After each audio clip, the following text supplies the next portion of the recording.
Ha ha ha ha ha. Yeah, I'm so high up. Why am I so high up?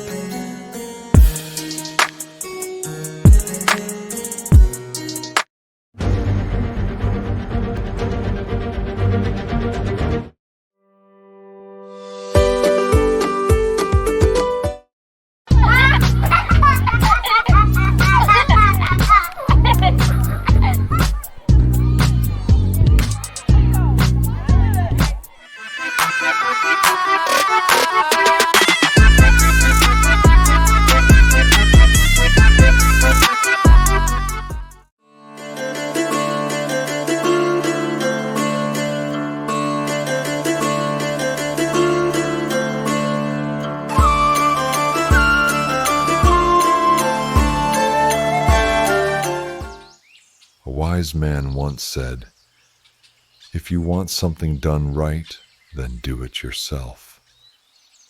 As a lad, I took a hold of these words, for there is much truth in this. I myself was wondering one day to look for a story that would capture the world, if even just for an instant.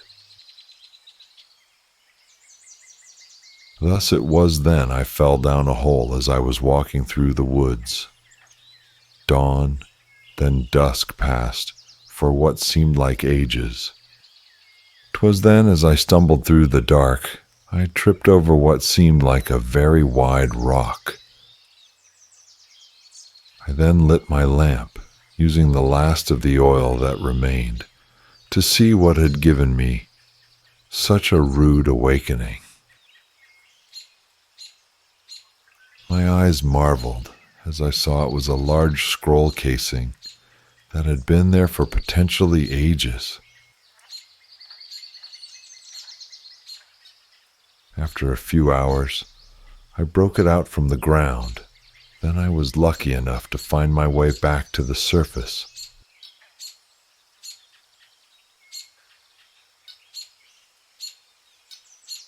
After carefully opening the seal, I found a well-preserved scroll titled The Triple-Fold Guild. The scroll reads as such: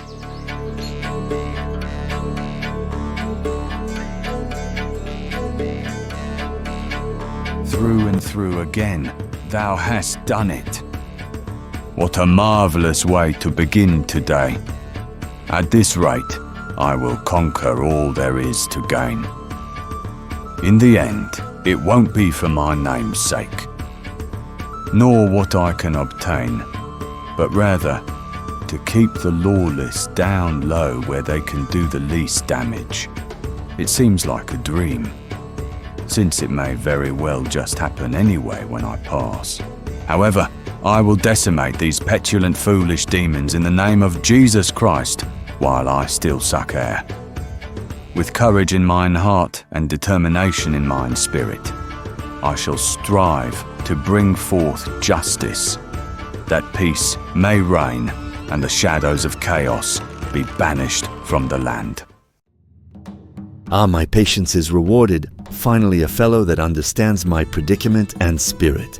Come hither. How art thou, young man? Salutations, brother.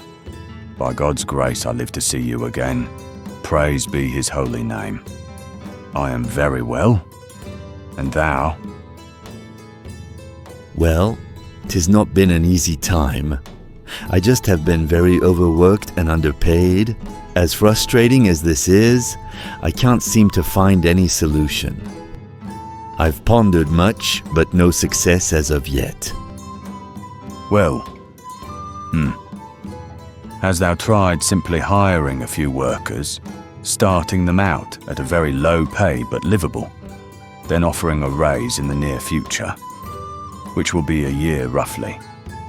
Then spend more of thou's time in design work, as well as spreading the word of thou's business to neighbouring villages, while also slowly taking in double, then triple, and soon quadruple of the profits. With lastly continuing this until the year has passed, slightly increasing thou's workers' wages, while in the next year you will have quadrupled, thou's already quadrupled profits. Repeating this for the next 4 or so years, until eventually firing all the workers one by one as replacements come along, starting them at the earning of your thou's original offer of the previous workers. That's the best thing I could come up with. It's called capitalism, from what I hear, a new way of going about business. Kind of wrong, but Oh, thou fool! What dost thou doest now? I say, do not listen to anything my companion says. He can be quite the parasite. Hopefully I can repair the damage. Well, now hold thine horses. 'Tis quite the idea indeed, I say. That sounds like the most splendid idea yet. You true penny man, I will implement this at once. What doest thou want for this unmatched idea? Tell thou what? I will give thee 50% off of every purchase until my last breath, and give thee my most quality material. you are too kind, good sir. I accept thine offer. Man, thou cannot seriously give such information to Ameri. That is wrong. The way I see it, it is inevitable for this idea to be implemented. It is only a matter of time. As such, I think it best fits to be in the hands of someone I can trust first. So, as much good can come out of the matter, does so. I take thine point. Fair enough. Sai la vie. What joy of a day this has come to be. Now, if thou will leave me to be, I have much work to undertake, all thanks to thee, Sir Andrew. All righty, take care, I Mary. Yes, take care, I Mary. Well, it would seem someone is certainly satisfied. Now then, Sir Andrew, I have a report I have come to bring you. I have heard there is what is known as a ranch dragon amongst us in the valley. I'm not sure what a ranch is, but as I understand, it is very dangerous. Princess Aubrey is in great peril, for this unscrupulous creature hath captured her highness inside of a mere boulder. Mine eyes nor ears could hardly believe it such things. However, 'tis true, for I have seen it thyself. As I was strolling the mountains of Poulet, a great serpent with limbs began doing the fish upon the ground. Marveled, I stood in wonder. There I saw a helpless maiden below, inside of the rock. Sir Andrew, we has quite the plight upon us, but she needs our help. Art thou up for the Odyssey? Is this some kind of joke? If thou hast seen the princess, why hast thou not annihilated the repulsive swine? Come now, thou hast not laid eyes upon the hideous fiend.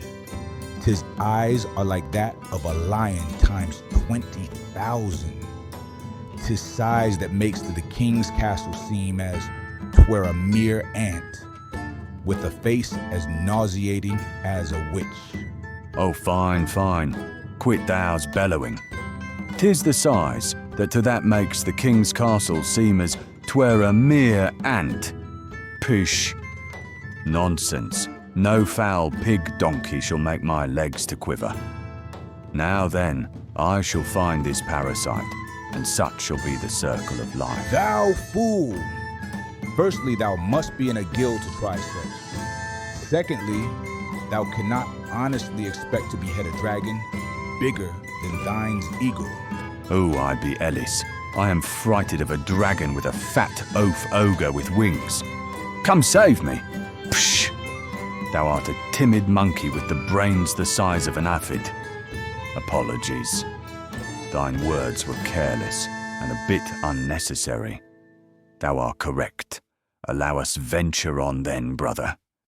Thou, and only thou, are the only one whom can say such nonsense stuff of me. Then continue as all was normal and never happened. All right, thou big-toothed procrastinator. Allow us to venture then to the guild hall. Why dost thou say such hurtful things as these? You know, I find myself inclined to tell everyone that you're weird, for you do thy best to insult me publicly, like bruh. Ha! Thou art insane. Sticks and stones may break thine bones, yet thy words are as meaningless as thou's brain. I only do so out of brotherly compassion. Now then, what is this ranch you speak of? Well, well, it would seem our brothers are having quite the day already. Let them laugh, for ahead there is much to come. As they journey on, they will have to bring the word to those who don't wish to hear it, and find the princess who is indeed in peril. As things begin to boil, don't venture far, for the story is only beginning. Until next time, farewell, and God keep thee.